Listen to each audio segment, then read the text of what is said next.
Ceballos, he drinks a Stella, he eats paella, the boys flaming magic. Sheffield United 1, Arsenal 2, the first of 3 FA Cup games. It's my birthday, I'm 20 years old, I'm in the spirit. I haven't got an Estrella. I mean, I could have brought a Carling up here before I started, but yeah, that's the first of 3 FA Cup games finished today.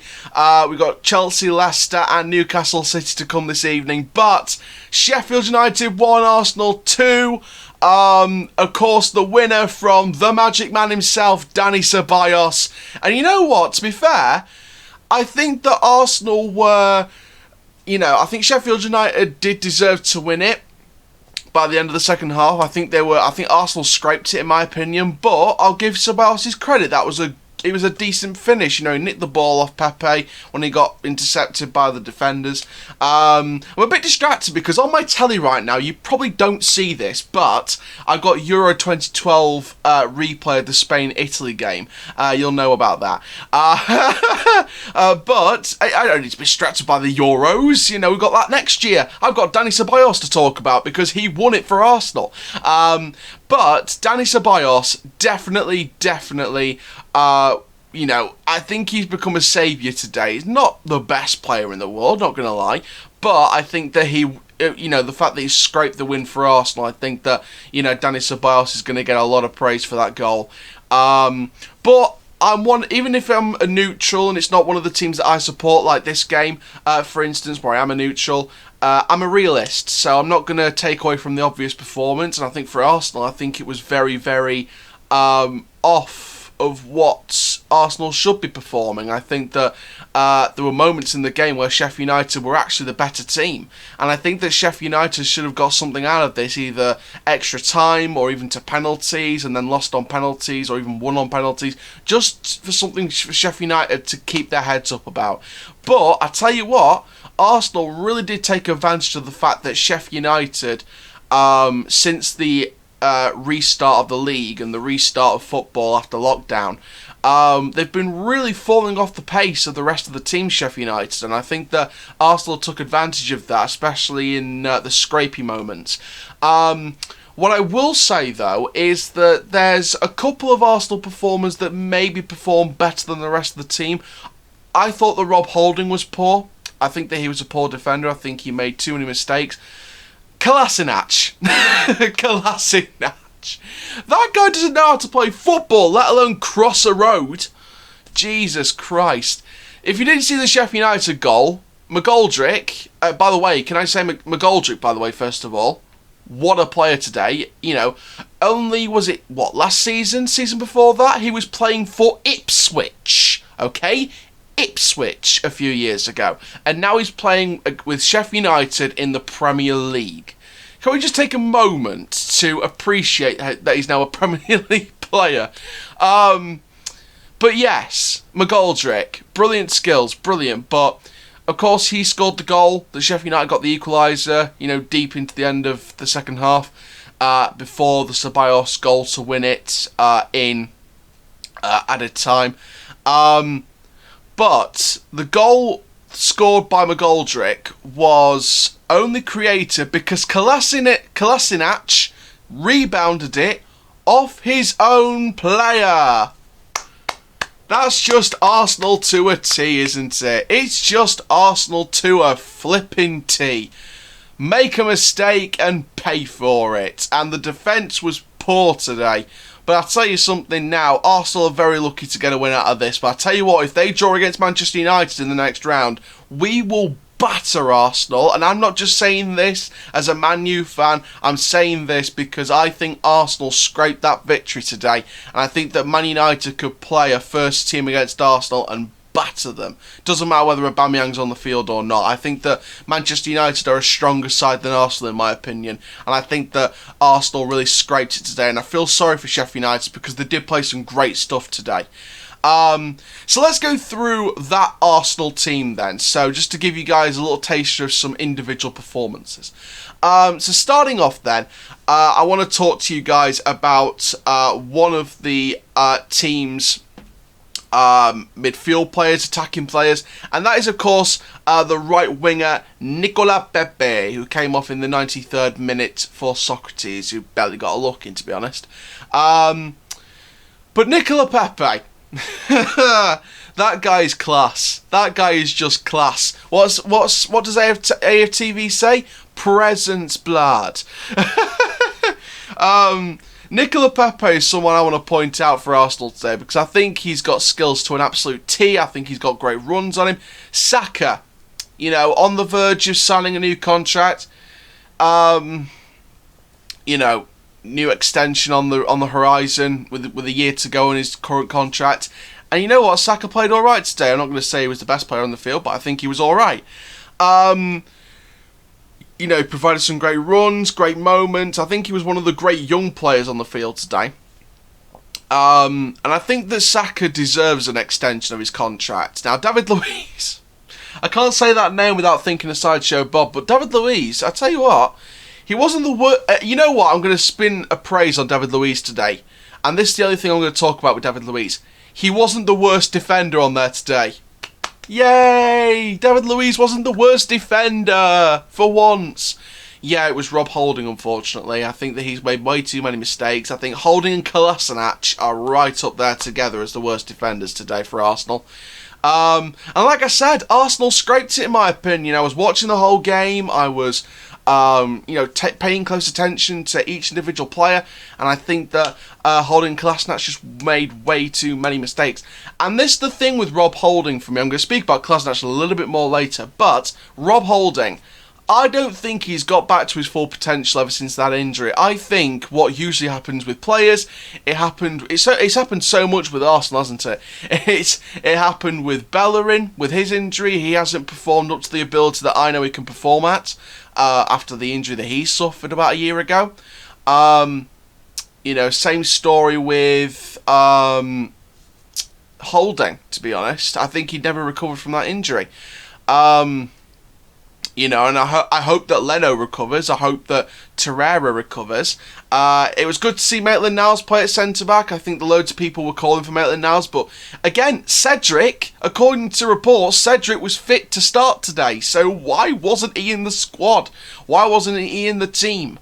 Are they just have they signed him onto a permanent deal and they said, well, since you're not on loan and you're permanently with us, do you mind resting for next season? Are they just resting players? And you know what? I want to bring on something now, and I really don't want to be negative for Arsenal fans' sake, but Mesut Ozil, where was he? Why wasn't he on the bench? Why wasn't he in the first team? Why isn't he getting minutes? He's earning £500,000 or whatever his bloody wage is. He's earning thousands and thousands of pounds for playing the Nintendo Switch back in Germany. He's sat in his house playing freaking Fortnite. And he's getting paid for it. He doesn't feature. He doesn't contribute anything to the team anymore. There are better players than Ozil in that team right now. Because Ozil isn't been given the chance to play and prove himself. If he's not playing, get rid of him. If you don't want him to play, get rid of him. Maybe Ozil could take a step back from football. Maybe Mesut Ozil can play in a freaking Fortnite tournament. I'd much rather him play a Fortnite tournament than waste his wages at Arsenal. Everything with the pay cut, and then he's not playing now. He's not playing week after week after week after week, whether it's the Premier League, whether it's the FA Cup, whether it's the flipping Europa League. He does not play. He's not playing at the minute, and he's just collecting a wage for doing jack, apart from the odd 1 or 2 training sessions per week. That's all he's doing. He's training for nothing. Ozil is training for a ghost match. Yeah, he's gonna plop up in a white cloak with, all holes for the eyes, and he'll play ghost football, and then he'll get hunted by Scooby-Doo because they can't finish the freaking match. Ozil is a ghost player right now because he's collecting a wage for jack. He's not doing BS for this club. And I'm not an Arsenal fan, but I swear to God, Ozil's just collecting a wage, and it makes people think that he doesn't care about the club and he just cares about the money and earning those thousands and thousands of pounds. It's It's ridiculous. I really don't want to think like that because I'm sure Ozil is a great guy in real life. I'm sure he's a nice guy, and people that have met him, comment down below your thoughts on Ozil if you've met him, because I'm sure he's a lovely guy. You know, he may be one of the best attacking midfielders Germany's had in recent years, but recently he's just collecting thousands and thousands of pounds for sitting on his arse playing Fortnite, and that's not what football should be about. Football should be about passion. Football should be about playing for the club. It shouldn't be about how much money you earn. It should be about playing for the love of the sport and for the love of the game and for the love of the club you're playing for. I don't care whether it's a Premier League club. I don't care whether your club's in step 9 of the English football pyramid or step 1. You should love playing football no matter what. And you shouldn't be all about collecting the most wages possible and trying to cripple the club. No player is bigger than any club. A player is always below the club. The player plays for the club. You know, the club doesn't play or pay for the player. The player plays for the club. It's a bit of a tongue twister, that, isn't it? I'm just angry, to be honest, with the Ozil situation. And you know what? I know there's reports 50-50. I'm not going to, pay any attention to that unless it's official by the club. But there's loads of reports, some reports saying that Ozil wants to leave, some saying he wants to stay, some saying he wants to, take a wage cut and not take a wage cut, and, I don't know what to believe anymore, but my best scenario, for Ozil's sake, for the fans' sake, for Arsenal's sake, and for the Kroenkes and Arteta's sake, and the rest of this team as well, my best case scenario would be just let him go. It's gone on long enough now. Just let him go to Fenerbahce or Besiktas or whatever club you want to let him get off to. Maybe he'll fit in a Bayern Munich squad. Maybe he'll, retire for a few months, and maybe he'll come out of retirement like Iron Robin did this week and he'll join his boyhood club or something. I don't know. I'm glad to see Iron Robin at Groningen, by the way. I hope he does a really good job next season for them at his boyhood club. So it's not a dig at Robin. It's not. But if Ozil's not going to play for Arsenal and still collect, £350,000 to £500,000 a week just to play Fortnite on Nintendo Switch, or God forgive me, Xbox. Maybe he's pre-ordered an Xbox Series X before it's been officially released to the public yet. Maybe he's got one of those next-gen controllers that's being released to the public a year later or something. I don't know. They get all these privileges, don't they? But honestly, just the best case scenario for everyone, if you're not going to play him, is just sell him.